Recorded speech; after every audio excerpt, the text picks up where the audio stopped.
So welcome to the Grow with Ryan Magic show. We're here with Katie Williams today, who's an absolute legend, and I'm really excited to be here with you. And thanks for coming on. Thank you for having me. I love your work. I followed you for years, and yeah, it's such an honor. Awesome. That's really nice. Thank you for saying that. So you're obviously, we both talk about this a little bit. We're kind of like young up and comers in the space. We're doing our thing. We're trying to make the most of our life. And we have very similar kind of upbringings in the sense of like going through the process of really achieving to feel that sense of fullness in who we are. And we've both made similar transitions into spiritual, not I'd say like learning to love ourselves unconditionally and not needing that affirmation to do so. So I'd love for, there's a couple of questions. There's a question I want to go that's the opposite to this, but I want to first touch on this. Can you just tell us a little bit about your journey from being a world champion and then transitioning out of that and then stepping into the next chapter and how you learned to actually love yourself unconditionally? I think I'm still learning to love myself unconditionally. I still think that I, at times, are trying to find validation in the wrong things sometimes. So I'm definitely not there yet, but I'm 100 times better than where I was. So I was a semi-professional athlete, and I, trained my whole life. I was a sprinter. I was in the Australian team, and I did beach sprinting. So I did surf life saving. I did track as well, but I didn't do track competitively. I did beach competitively, purely from a point of my body was different. I was actually lighter than the track girls, and I was faster on the sand because you need sort of a smaller frame, but you need to be really powerful. So I found the sand running best suited me, and it was where I excelled. So all of my life I trained. I was coached by the fastest man in the world. It's not Usain Bolt. His name's Peter Crombie, and he's amazing. So he coached me my whole life. I did gymnastics as a kid, and then I did track and field, and I did surf life saving and a whole lot of other sports as well. But I was the fast kid. So I decided when I was younger that I wanted to. It's a good title, by the way, being the fast kid. Being the fast kid, yeah. I was the little snapper. Yeah. I was known as the pocket rocket because I was really little. I'm still pretty short, but I was really little. Yeah. And yeah, so I trained my whole life basically. And at age 19, I made the Australian team, which I had dreamed about for 5 years, which is why I've got the tattoo in my mouth, which says dream. Oh, beautiful. One of my friends growing up, I grew up in a pretty rough area in Melbourne. One of my friend's dads had "fuck you" tattooed on his hip, and he just pull it down and just say "fuck you." That's a little bit lighter. That's a bit lighter. It's a bit more inspiring. Yeah. It's not a drunk tattoo either. Exactly. Yeah, so that's kind of why I got my first tattoo, is because I always knew that was my dream, and I was gonna not stop until I got there. So I was very externally motivated. I worked really well under pressure. I thrive under pressure. I liked the bigger crowds. I liked the cameras. I liked the pressure, and I became like for about 3 or 4 years I was undefeated, and then I moved up an age group, and I was 20, and I was competing against those girls who were 30. Were you a world champion? Yes, I was world champion age 19. You kind of slid past that little. Slid that one. Just missed that old one. Yeah, so I did become world champion at age 19. And I trained so hard I was going to Holland for world championships for opens. So you're kind of a junior when you're under 20. And then when you're over 20, you go into the opens, which means from 20 years old, you can verse women up to age 35. So the competition really increases. So I did okay in the open age group. And for a few years, I got thirds and seconds, and eventually I won. But the race that I wanted to retire on was World Championships Opens in Holland. And I trained myself into the ground, and I ended up with bronchiolitis. I trained through chest infections and sinus infections. And I was just so obsessed. I was so obsessed with winning. It's my lifelong dream to win this one race, which is a bit sad really when I think about it. And then I trained myself into the ground, and I wasn't allowed to fly. So I had bronchiolitis. I was on a nebulizer watching streaming the race that I was supposed to have won and been in. But instead I was at home on a machine, helping me breathe because I had just slammed myself and I wasn't allowed to fly. So it's awful because I realized that almost all of my worth was coming from if I was winning. If I Mm, didn't get the result I wanted, I felt shit. I felt like all that training was for nothing. Like I was really an extremist, and a really, really self-critical athlete. Nothing was good enough unless I was winning. And I was mm, extremely competitive. So that served me because I became, such a fierce athlete. But in terms of my mental health and my self-worth and my confidence, when I wasn't competing, I didn't really know what else I had going on. So I sort of realized that being so results driven and being such an A-type personality and very adrenaline based and very much a risk taker, like I was a pretty bad teenager. I was a bit naughty. So I realized that this like fast life and all of this pressure sort of got to a point where I was like, well, I can't live like this clearly because I keep getting sick. And I just kept getting sick. So I actually met my ex-business partner. We've separated now. We're best friends, so we're still friends. She does workshops and I do corporate workshops, but we came together a year and a half ago and we split up a year and a half ago. But we created a thing called Real Talk, which is workshops for young men. So basically, a long story short, being an athlete, pushing my body to the limits and really realizing that I can't put all of my worth in my results. I then mm, decided to do the podcast, which is better for it, which is all about self-improvement. And then I decided to do workshops. So I do a corporate workshop called You First, which is basically getting people back on their feet again. And also I'm a trainer. So I think for me now, with the experiences that I've had with being obsessive and being so outcome based, that now I'm trying to become, more internally reverent and internally motivated and not having to have a coach tell me what to do and not having to have people clapping for me to feel worthy. mm. So that's been a long process. It hasn't happened overnight. And I'm still working on it. Like I'm not sitting here now going like, Instagram gives me an ego boost. Like it still does. And even the podcast, like I like knowing that I'm helping people through the podcast. But for Yeah. me, it feels like I'm giving more than I'm getting back. Yeah, that's beautifully said. Thank you for sharing your story. It's a really beautiful story, and it's an impressive story. Even if you were driven from a place of wanting to win, you also still went after your dream. And this is the conversation that I wanted to open up. There's a balance here. There's a balancing act, and I feel like this discussion's perfectly suited to be able to talk about the different parts and pieces within this dynamic of wanting to really strive and become your best, and then also knowing when it becomes unhealthy and learning to work on your mental health and feeling full no matter what, if you're not winning or you are winning or whatever. And I think you've had a really courageous journey to be able to be vulnerable and open and talk through that. And even you started with that humility of, I'm not here yet. I'm not fully loving myself. I still love the likes. I still love the recognition. Same. So do I. And I think that's such an Mm, important thing to be okay with, mm, because I think people fly from two extremes. They either go, I'm really driven. This is what happened to me at least. I'm really driven by the results. I'm going after my dreams. I'm doing it. And then, oh my gosh, I just realized that I'm driven from this place. And then I felt shame around it. And then I actually I was like championing myself, and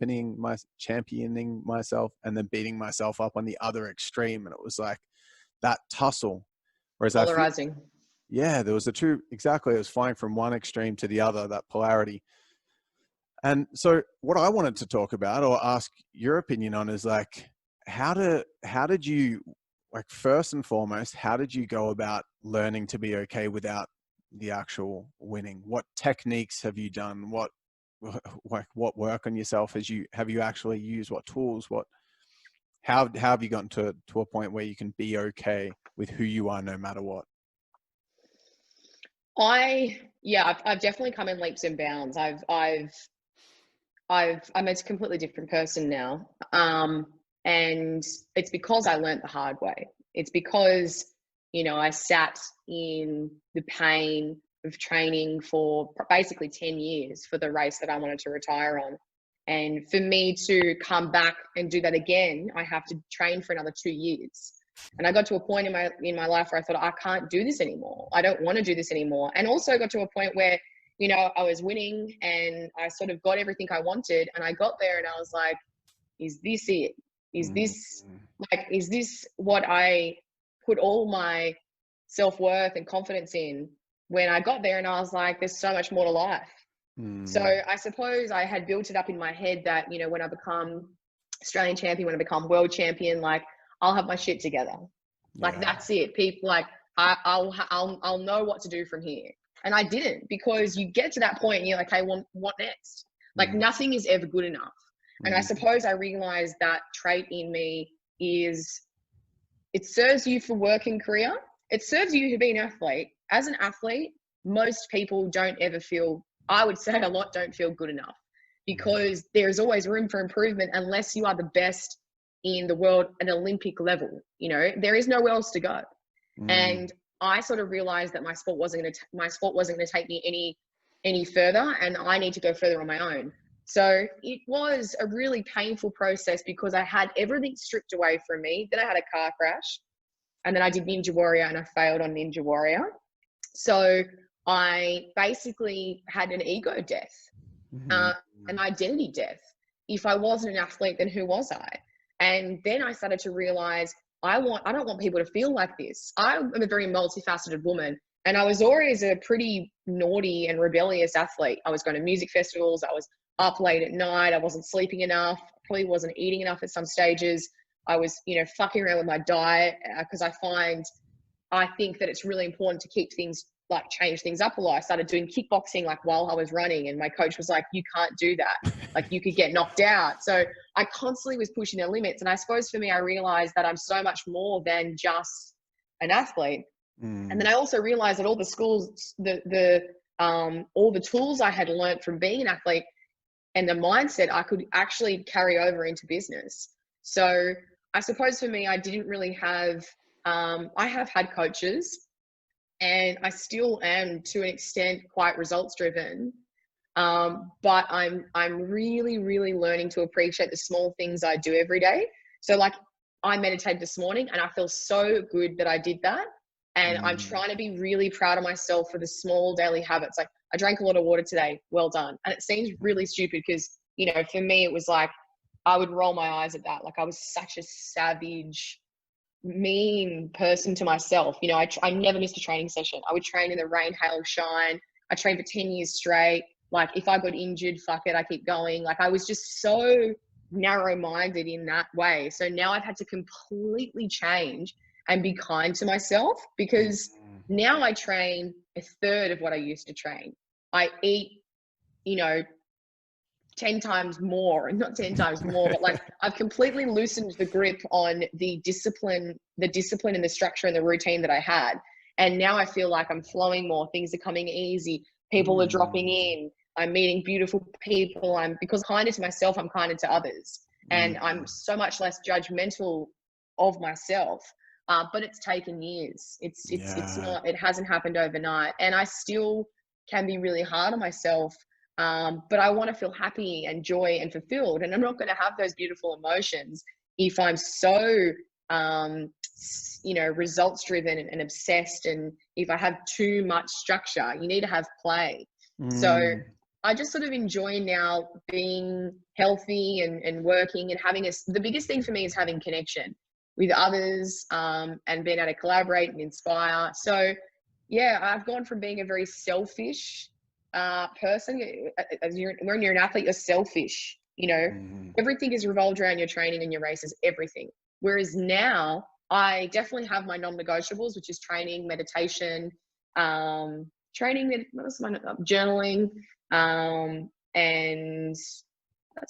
and also spending time with friends and family, like having a few deep conversations a week. Like I have to get on the phone and talk to friends and really connect with them. So that's probably my biggest one is connection now, whereas it was fitness. So very big differences there. So did that happen did the priority for connection happen after you started meditating or before? It was connection to self when I learned to meditate. And after I felt connected to self, I could then connect better with others. Yeah, because one of the what transcendental meditation does at a core level is that you're immersing more in pure awareness, also known as being. And when you're connected to a state of being, you naturally and spontaneously prioritize connection more. It's like a really big symptom of meditating, because you start to actually crave the the the zest of life. And that's why we're here as humans. We're not here just to be separate. We're here to connect. If not, we would just be oneness, and there's no point of even having a universe. We just have stored potential. Like, it's flourished out into this like crazy, unique biosphere organism for us to then become separate, so we can come back together and experience love through just connection with people, friends, family, etc. So the fact that you've actually, because I experienced the same thing. I was like the most hardcore lone wolf of all time when I was like crushing it in business. It was like I just, everything was transactional, and those transactions had to add up to the end result that I was going after to appease my own sense of self-worth. And so yeah, it's a really natural thing, actually. But thank you for You, sharing. thank you. So, thank you for asking me. Thank you for opening this conversation. You've had a phenomenal few years, and you've had, like, what have you done to break out of this? Because you've had such a fast identity shift. Yeah, thank you. Well, for me, meditation was a big one as well. The biggest, alongside meditation, I did a lot of psychotherapy. So psychotherapy, looking at my kind of patterns that I got, how I got taught to show up when I was younger, to be worthy of love. And for me, my dad gave me a lot of attention if I succeeded, and he was very critical on my performance, because he was ultimately living what he would consider a failure of a life, and he didn't want me to be like that. And he just projected a lot of judgment and critique on the way that I was showing up in every way. And so as kids, because we're dependent, the way that we're parented is not just trying to appease our parents because we don't want to be yelled at. As a kid we have our whole safety dependent upon our parents to look after us, because if we're in the wild by ourselves, we'd die. We don't just keep following in the directions and the way that they mold us for no reason, and we do it to survive. And so we build this thing called a survival script based on the positive strokes of, well done, you did this well, or bad, you didn't do this well. We then form a kind of a rule book or a set of kind of beliefs around who we need to be worthy of love, so that our parents protect us. And for me, I formed a hardcore achiever script with my survival script, where if I didn't achieve, I wasn't worthy of love. So actually going back in time through just closing my eyes and connecting with my inner child, I actually have a picture of him, usually around that little dude there. Oh my And God, what a I know cutie you pie. can see there how like reserved and shy he is, right? Oh, My sister there as well. And yeah, I go back and I like allow him to be heard and understood, that he's worthy of love no matter what. Just he's perfect the way that he is. He doesn't have to change or do anything different to the way that he's showing up right now. And that, even though it's talking to a separate person, like an older version of me, I'm actually talking to myself. And that gives me permission to be like, you know what, exactly like what you were talking about with the harshness and the savage way of approaching life. Like, if you don't get this result, then, you know, you should stew over it and fucking double down and work 3 times as hard. That kind of methodology was what I thought I had to do to actually survive. So changing that. And thank you for honoring my journey. That means a lot, because it does take a little while to get to the other side, because what you do to show up in the world is a strategy that you familiarize yourself with, and to get on the other end and go from like, this is your strategy, and then flip it the whole other way. That transition is really messy. And painful.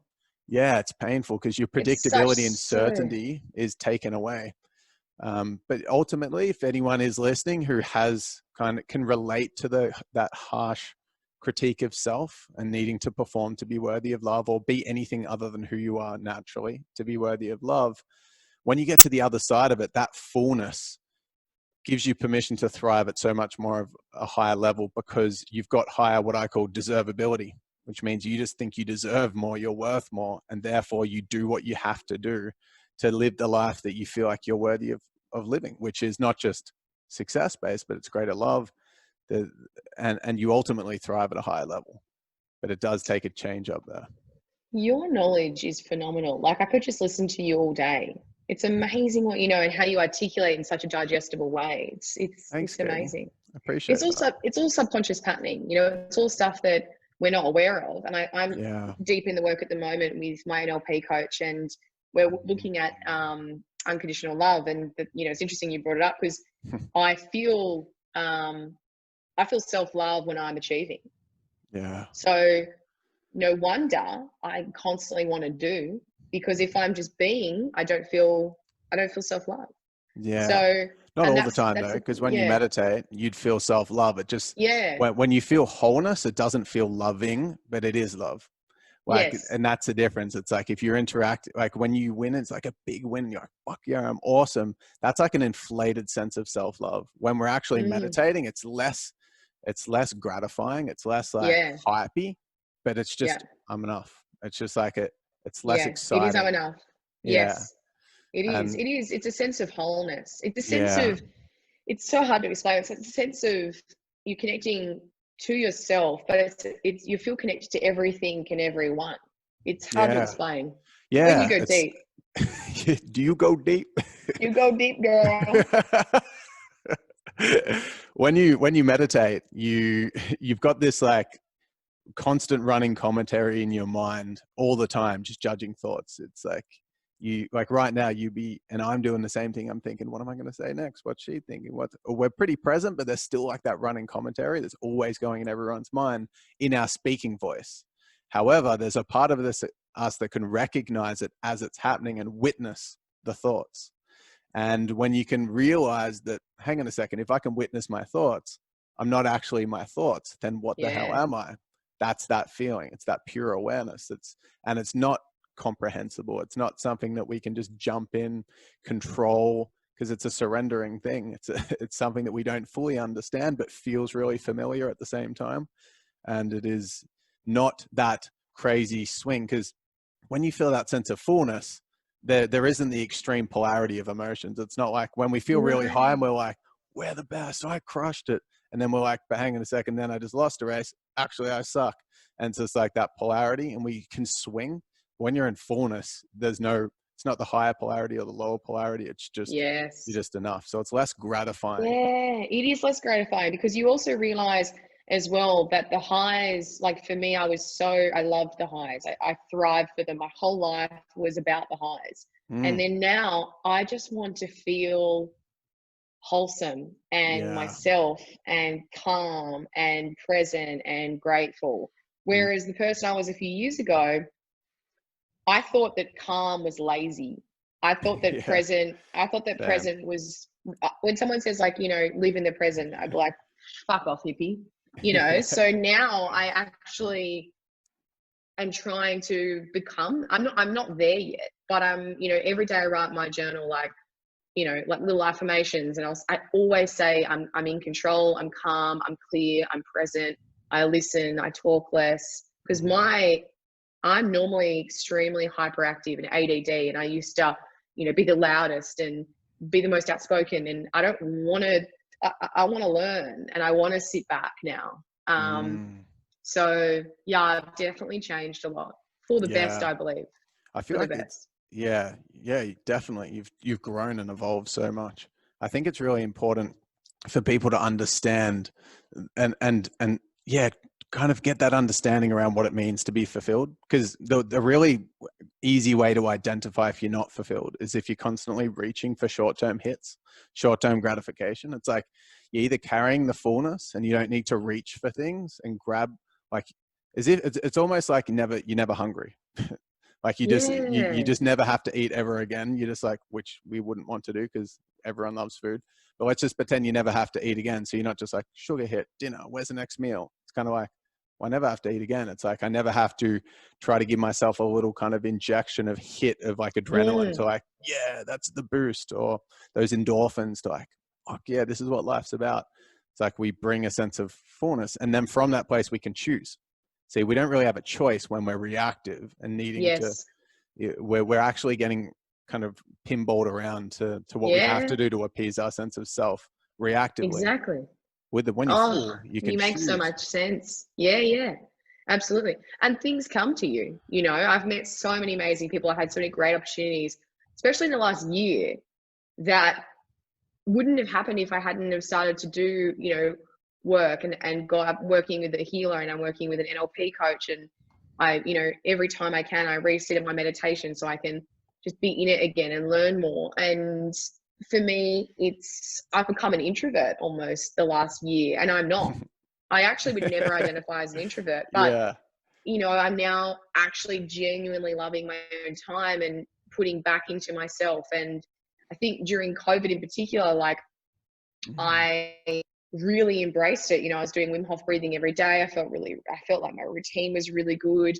I wasn't on social media that much. I was filling up my cup again and doing what I needed to do. And my soul felt happy. For the first time in a long time, I felt calm amongst all of the shit, because it was what I needed to get back into my meditation. Because for me, I've meditated on and off for 3 years. When I say on and off, like during ISO, I was meditating morning and night, 20 minutes. And that's amazing. And this morning I meditated, and I'll do one after this. So for me, with my schedule before isolation, it was so hectic. My days were long. I was working long hours. I was constantly tired, mentally tired. And during isolation, I got my energy back, like my mental energy, my spiritual energy. And it's a nice place to now, like, sort of now be injected back into the world, back into work, and to feel rejuvenated almost. Yeah, that's beautiful. Gandhi has this really interesting quote that says, if you meditate for an hour a day, it's really good. But if you're super, super busy, like you got a really busy lifestyle, then 2 hours is preferred. And I feel like he's a cheeky one. I feel like that's a really cheeky quote, but it's true. It's amazing. It's so true. Because what meditation does from an energy perspective, it's just like boosts your energy. So stress is essentially the level of demands that we have to face on the day. And then when we meditate, or the energy that we have to deal with those demands, if the demands are greater than the energy that we have to deal with it, so the demands are more than what we have energy, then there's a surplus of demands, and that's stress. That feels like stress. If our energy is equal though, then we're kind of like maximizing our energy. We're living a full life, which is great. And if you're busier and you're taking on more demands and you meditate less, it's way harder to like find the time to do those things that you did when you're busier. But it's like a double loss. It's like you actually need it more. And that's the hardest thing for people to get around. And the core problem is that we're doing more than what we ultimately should really be doing, because of the lifestyle that is normalized in our society. But I also think, like, as you expand, you can become more potent with the time that you have, and you can meet the best of both worlds. That's kind of like what I'm juggling with at the moment, and also asking for support and reaching out and all those kind of things. It's a juggling act. And I think that you taking the time to meditate is phenomenal, because I think what happened with a lot of people with ISO is they're like, right now I'm an ISO, I've got the time to do all those things. And they probably doubled down more on short-term gratification because they had less connection, less automatic fullness, and they would have been needing short-term hits more, even though they have more time. So the fact that you actually took the time to meditate and like rebuild that relationship of love and that time for self, it's amazing. I definitely think meditation is self-love. And every time I avoid it, I tell myself, I mustn't not like myself today. And that's terrible, because I do. It's just that I'm trying to avoid like a situation. It's always when you're avoiding meditations when you need it the most, which is heavy, because we all have those icky meditations where you sit there and you're like, fuck this. Like, I don't want to be doing this. But those grimy ones are the ones that you get the most out of. Yes. Even though they're really uncomfortable. Yeah, because what's happening when you have those agitating meditations is that's when it's processing the stress. If it's gratifying the whole time, you didn't have as much stress to process. And so you kind of just joyed and bathed in that feeling of self-love. Which is the best feeling. Like it's so nice. During ISO, I had such good meditations, but before isolation, I was meditating. And you could do it anywhere, but I'd pull my car up in between meetings and sit in the car. It's just not as nice, you know? Totally. But you can definitely squeeze in at any point. Like I used to do it when I was getting my makeup done for something. I'd literally close my eyes. I photo shoots, if I had like a big day or if I had a script to learn, I'd actually go, hey guys, do you mind if I meditate while you do my hair? And like, no worries. But I've been up since 3, like I need it. So there's always a way to squeeze it in. I would love to hear from you, because one frame that I've always had is that I've adopted over the last couple of years is that every relapse is research, as opposed to kind of like labeling it like you failed. You know, it's more like, oh, I've just done some research. How did it go? Because like maybe I'm trying not to eat sugar at the moment, but I ate it. Cool. How'd it go down? What's the evidence there? Where's the data? Every relapse is research. Yeah. And so like, Oh, I've got to write that down. I'm sorry. I have to write that down. ah, That's the best thing I've ever heard. appreciate it. So I'd love to hear from you, because it sounds like you've done some amazing research, and a lot of people that are listening won't have meditation as like a daily, twice Wow. 20-minute meditation. And you do at the moment, but sometimes you haven't. And so what have you noticed a difference in your days when you don't do it versus when you do? Absolutely. When I'm not meditating, I feel more on edge. I feel more reactive. Mm, I feel scattered with my thoughts. I don't feel calm. Like I said, I seem calm now, and I am, but am a very energized person. I can get more triggered or more anxious, and I hide it very well. I don't have anxiety by any stretch of the means, but everything I do is high intensity. You know, I've got cameras in mm, front of me, got microphones in front of me. I'm always in crowds of people. I'm talking in front of crowds of people. Feel there's a lot of pressure on me at, at all times, really. yeah. But I love it. So I have to find ways to completely de-stress and let that go. Particularly even little things like going to an event, loud music. Maybe I spoke at the event, then I come home and I got to try and switch off. Or I may have taken a hustle class at night, but I got to come home and switch off. I've had music blaring in my ears. I've been yelling at 50 people. So, or I may have interviewed someone on the podcast and got a bit, got a bit of an adrenaline rush after, which happens all Mm, the time. So for me, I need to find ways to get rid of that adrenaline. And to be honest, I don't really get that much of adrenaline response anymore, because I've recognized that adrenaline response is not great for me. So mm. in every way, I try and diffuse it.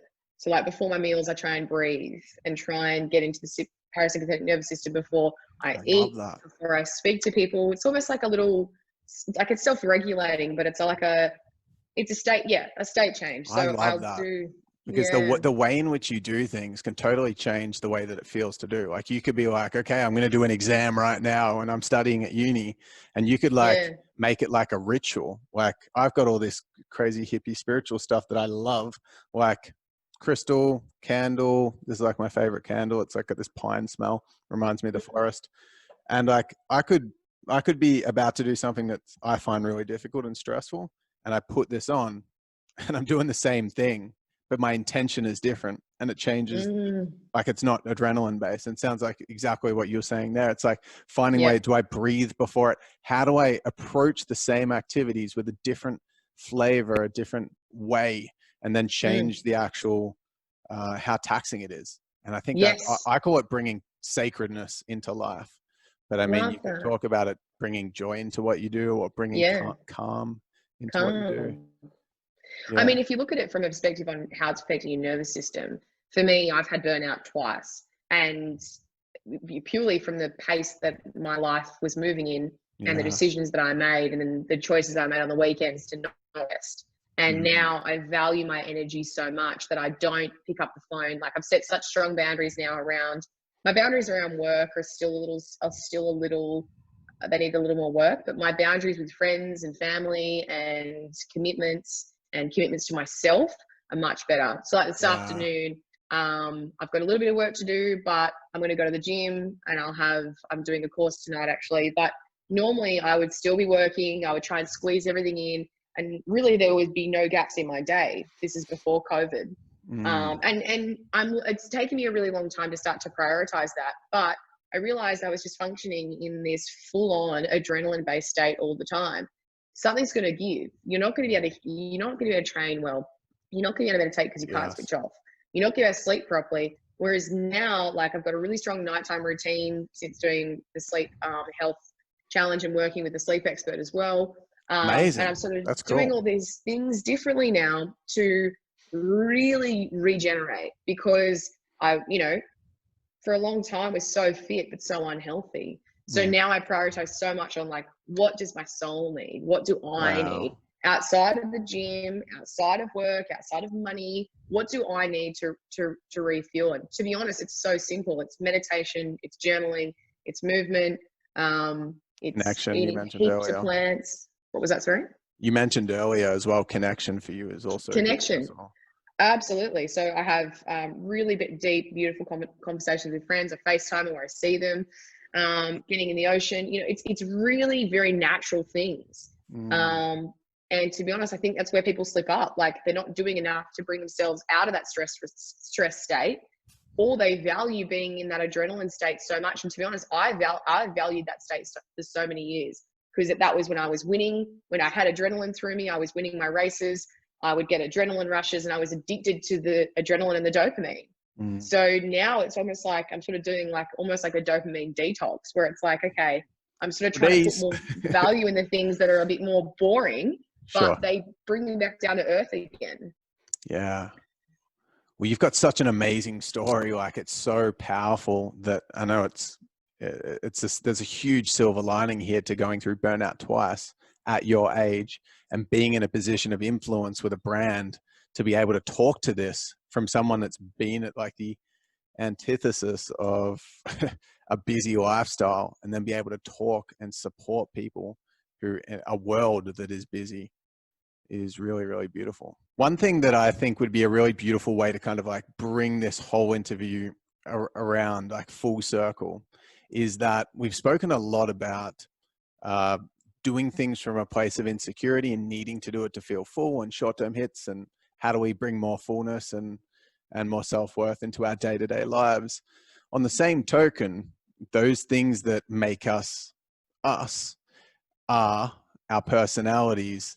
And I've got this quote that's been huge for me to kind of reintegrate, which is tame, don't shame. And so like instead of like shaming the part of us Wow. that's like competitive and the part of us that's driven and loves success, the reality is that is us. That's our personality. Now, yes, we've done it to an unhealthy degree and we've become aware of that. But I'm really kind of, my biggest intention is to be authentic within who I am and really tame that part of me, but not discard it or hate on it or shame it. I see you doing this really well at the moment, and that's why I've got a question around it with your challenges that you're doing. And I'd love to have you Yes. talk to that, because you know that's the way that you work well. And you also Yes. give yourself space for love and for rejuvenation, and you're aware of this stuff. But talk about how you kind of like have incorporated challenges into your life to motivate you and keep you driven, etc. I'd love for you to talk to that. I love the tame, don't shame. That is so accurate. Tame, don't shame is phenomenal. That's kind of the direction that I've been moving in for a while. And to be honest, that quote resonates so much, and I'm going to write it down. I've been a lot kinder to myself on these challenges. You know, I do my podcast is called Better For It, and it's how to think, move, and feel better. So I take on a challenge for 2 weeks. It's a diet, wellness, or lifestyle challenge. I get an expert to come into the podcast studio, and they set me a challenge. So the first one was Ooh, quitting love that. sugar. It's really cool. The first one was quitting sugar. Then I did went vegan. And then I did 2 weeks of a mobility challenge, which was 20 minutes morning. I think it was longer than that. 30 minutes morning, 20 minutes night. They're all pretty intense challenges. Then I quit coffee, which was horrific. Um, Now I'm counting my macros. I did a gut health challenge. So I do all these challenges. I'm going to do a swimming one soon. So all these challenges I do to test me, but they're also so I can take small amounts of each one, because 2 weeks is not enough time to fully change, but it's enough time to notice what I was doing Yeah. wrong or what I can do better. And it is about self-optimization. And also it's to encourage the listeners to actually listen to the right advice. So there's a lot of crap online, you know, people unqualified and people, particularly on Instagram, there's a lot of people and girls that are sharing diets or, you know, saying they eat 1,200 calories, and a lot of people will copy that. So for me, a lot of people copy what I do. So I wanted to create a platform that is safe. There's a lot of disclaimers in every episode, and I'm very honest about how the challenge was. And basically, because it's a expert coming into the podcast studio, you know, a lot of the time I know quite a bit about the podcast theme. But for the sake of the audience, I'm trying to get as much information as I can from the expert so that they can become so knowledged after this, you know, Yeah. 29-minute episode. They can really get a summary of what gut health is, or what sugar does on the body, or what coffee does, or how much sleep you Awesome. need and why. And, you know, I did a meditation challenge. Why is it important to meditate? What does it do for the mind, body, and soul? And so there's a lot of information that people get from the podcast. And for me, it's been a really cool opportunity for me to be kind to myself. I literally am only in competition with myself for this. It's a self versus self. And I set the challenge and I do the best I can, you know. I'm gonna spear challenge. I'm gonna spear tackle you from the side here and throw in a little bit of a spanner in the works. Yeah. The reason because all that stuff that you said is true and amazing, and I love it. It's exciting, that challenge concept. But I think the thing that I really like about the challenge is that you know that you work well with challenges. Like, you know yourself. Yes. Like, you're Yeah, doing I do. 2-week challenges that it would excite the shit out of you. You like going full on into things. It gives you a healthy way to express that. And you know you. And I think that's such a valuable lesson for people that are listening. People might not do as well with a 2-week challenge as you would. I would do really well with it. A lot of people that are listening would. Some people would do better with just like a gradual change of something. Other people would do better reading. Other people would do better listening to podcasts. Some people like intense activity. Some people like more relaxed activity. Like, that's one thing that I've really learned about, like, how do I work? Not what's right or wrong, or like as an absolute principle.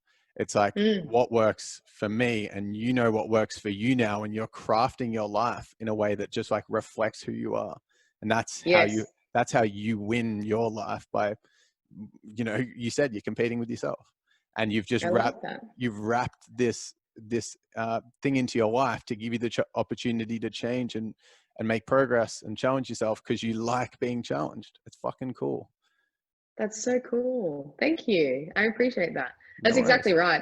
I've been a lot kinder to myself, like, because if it was me doing these challenges back a few years ago, I would do them like, I do them properly. I just mean I would be really hard on myself. Like, I know with the sugar challenge, I slipped up on one day because I was emceeing this massive gig. There's 2,000 people, and we didn't have time to eat. So I grabbed a handful of lollies, and I was on a no sugar challenge. But I literally I was churning through calories. I was anxious. I knew that Yeah. I needed energy, and I didn't have time for a lunch break. So, but if that was me back in the day, when I was so disciplined and so structured, I would have felt so bad that I had cheated or failed on myself. But Yeah. it's exactly right. It's It, relapse. it would have What did it you would have say? been Relapse or research? Relapse is yeah. research. So, But it I actually mean, would have been healthier for you in that time, right? To have those lollies, yeah, because you actually would have yeah, fatigued yourself and like gone more towards that burnout phase. Even though it was yeah. lollies, it was still healthier to have them than nothing. And that was Yeah, you well, looking I had after nothing yourself. left in the tank. Yeah, exactly. Exactly. So I'm just a lot kinder to myself. I'm still, you know, I still thrive in competition. I still think I thrive under pressure, but I don't crave it like I used to. I really Yeah. craved competition, and I really craved pressure, and I really craved, you know, this, like, I don't want to say risk taking, but it was like, oh yeah, like you feel alive. Mm. Whereas now I thrive when I'm calm. Yeah. Whereas I used to feel I thrive when I was just really going for it Would it and would it be accurate? chasing. Would it be accurate to say that you have a preference for some competition, but it's not like a need? Like, you're not going to be screwed without it. You just like it. Yeah. Yeah. Yeah. Now, yes, but Yes. back in the day, no. My Yes. whole life was a competition when I was younger. When you grow up, you know, competitive, it is hard to Yeah. break out of that as you get older. Like, I don't want to be. I'm not. I went through a stage where I completely stopped almost all discipline, and Mm. now I'm reintroducing it again because I actually Yeah. thrive with discipline. But I took Exactly. discipline to the extreme when I was younger. So it's like you've almost got to, like, sort of like walk away from who you Yeah. think you are and then reintroduce it in a healthy way, which is where I'm Yes. at now, you know. So I Yeah. thrive very well in discipline and structure, but I also have some pretty full-on masculine traits, and I want to sort of step in more into the feminine. So I have times in my day where I'm sort of flowing more and more creative, and that's usually in my morning. Like, I have my morning routine that I do at my own pace, and then usually when it comes to my work day, I try and have it more structured, and then in the afternoon I try and once again choose a bit more. So I'm Mm. trying to balance out masculine and feminine, which is really hard because I was Yeah. so masculine and disciplined and focused and all of those things that I had no room for anything else. Whereas Mm. now I'm trying to balance them, which is interesting. That's beautiful. It's really like Yeah, impressive. It's really impressive because it's just a habit, like anything. If you've been doing it your whole life and that's how you were trained through the adrenaline and the masculine focus, discipline, etc. I mean, to change that's massive. So well done. Kudos. thank you. I would actually like to, I think that's a beautiful place to wrap up the interview. Actually, it's been such I'm going to say a beautiful chat and conversation about Mm, extremes, discernment, balance. And I really love the fact that your whole journey up until this point has been, there's so many lessons that mm. you've been able to take for your own life. And I think that's going to be so inspiring and helpful for everyone that's listening. So thank you for sharing that. Thank you so much. I'm going to ask you one more question.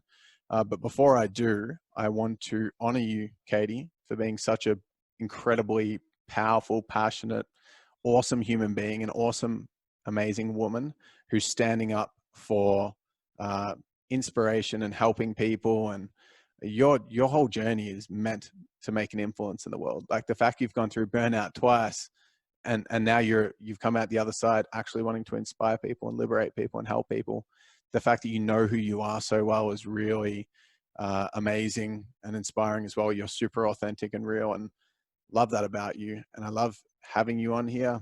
I love having you as a friend. So thank you for being on here. You rock. Um, where would you like people to follow you, Katie?